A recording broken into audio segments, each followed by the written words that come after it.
All right, Adam Jahns, I'll lead off here. Rome Odunze, they asked him about getting the ball early in the game, and he's like, "Thanks, Dad." Which is He said that? Yes. More Yes, tweets. He did say that. Yeah. Which is an amazing comment. And, I really like it because I tweeted earlier in the game that Rome Odunze's dad was the MVP early because Caleb was throwing him the ball. So why don't you kick us off with what Rome's day was all about? Because it started out hot, then he had some drops, and then he made a big play late.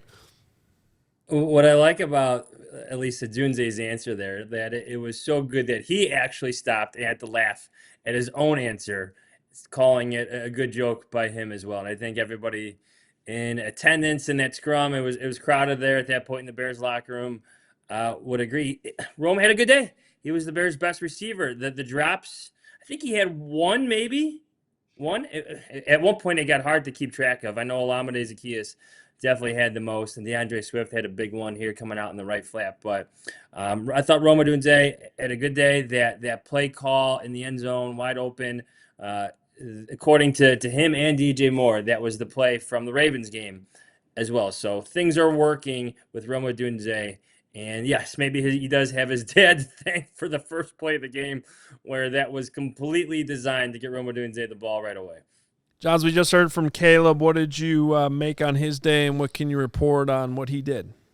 See, I like his answer about the drops. Everybody's talking about the drops. Everybody saw the drops. I'm sure his teammates came up to him and mentioned the drops, saying, "Sorry, Caleb," and he did the right thing. Like, I got you. So in the locker room, you heard a lot of, getting on to the next play, moving on to the next play, focusing on the next play, even though the drops were adding up. That was Rome Odunze talking. That was DJ Moore talking. So you like hearing that mindset. But I like that Caleb was willing to acknowledge the reality. Like, drops were a bad thing today. Drops kind of changed the game all the way up until the fourth quarter when he had Luther Burden come in and Colston Loveland come in and make catches when needed most. So I like his answer. I like the leadership that he showed on and off the field today. Hey, Johnsy, so CJ Gardner-Johnson, he's been a huge thing in the pass rush with the blitzes.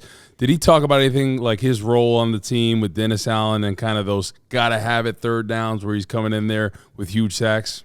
If there's one player, like, he has the biggest smile on his face talking about anything from the blitzing today. Of course, he loved that, to acknowledging or going through and reminiscing about his hit on Jackson Dart to force that fumble. Like, he thought he gave Jackson Dart the concussion, but obviously we all thought that was Austin Booker. But what a spark he has provided. And you see he's familiar with what Dennis Allen wants to do. He's familiar with the mindset of Ben Johnson. Those previous connections are paying off for the Bears, but he has been such a spark, such an experienced spark and pest to have on this defense. And like, you really can't say enough about it because it's working. It's the 2 sacks. I think he has 3 sacks in 2 games. He forced the fumble. He's making big plays and big moments for this defense.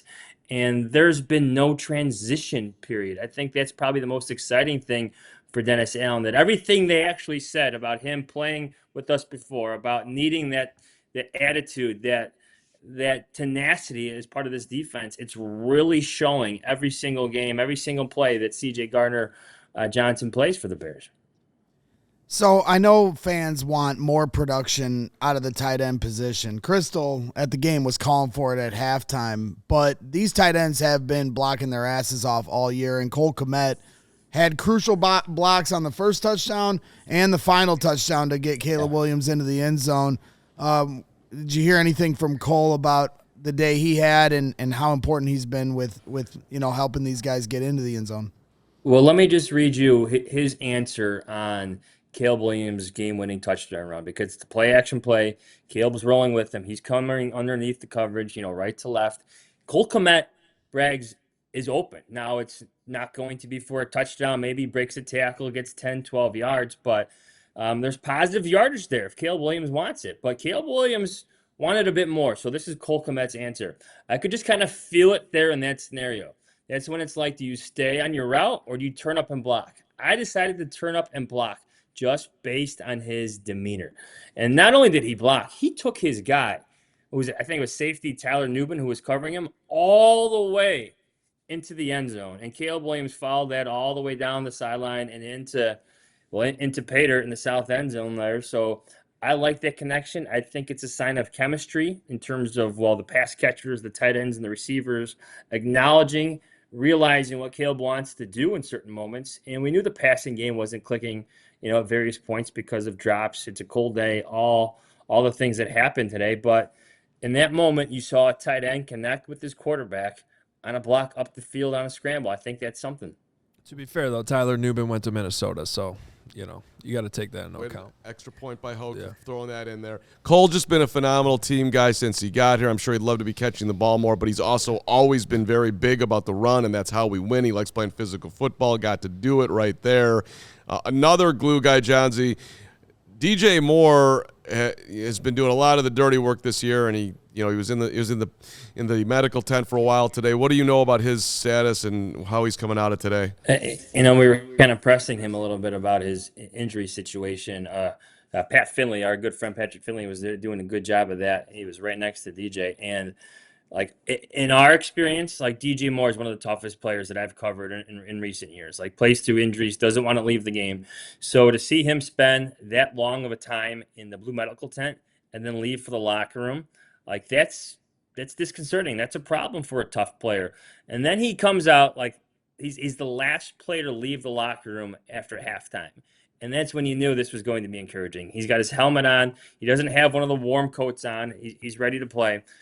He was making it pretty clear that there was no way he was leaving this game. Wanted to play, wanted to contribute. I think that's just another sign of his toughness, the toughness of this team, because I think Caleb Williams showed a lot of toughness today. A lot of their players did in key moments. But, to go back to your question, Carm, there was no way DJ Moore was leaving this game. It was pretty funny at the stadium. After the first drive in the second half, they put on the Jumbotron that DJ Moore was questionable to return. And he'd already played in the series. No, he's playing. He's on the field, actually. Jahns, anything else before we let you go? Even to Braggs' point, CJ Gardner-Johnson was shown on the same Jumbotron with his injury, but at that point, he had already played and had his sack on Russell Wilson. Just another outstanding performance by him. What a spark defensively. A lot of... you could point to a lot of problems today, but when you get plays like that from CJ Gardner-Johnson and blocks like that from Cole Kmet, you could see why this team is really believing in what they're putting together under Ben Johnson right now. Jahns, this team is 3 games over 500 for the first time since 2020. Still trying to figure out who this team is, though, and I know a lot of Bears fans have expectations for the playoffs. What is your expectation? What are you looking for here as we get through November and start looking towards December and a potential playoff push? Braggs, we always have fun with that graphic in the hunt, but this time, literally, the Bears are meaningfully in the hunt. This isn't just them you need this to happen, you need that to happen, you need this team to lose, they got to do this, that, and the other. They are 6-3, winning close football games in dramatic fashion. They're believing in their head coach, they're believing in their quarterback, and they're believing they can win any game, regardless of what the score is heading into the fourth quarter. We saw that today, quickly erased a 10-point deficit. They are squarely in the hunt for a playoff spot right now. And I think playing meaningful football and winning meaningful football games in November is an important step in the right direction. Not only year one Ben Johnson, but for all the other problems that we've seen this team have over the past few seasons where you've seen them lose games in dramatic fashion. Now they're doing it. They're believing in it. So when you see that graphic of them being in the hunt, it actually means something serious this time.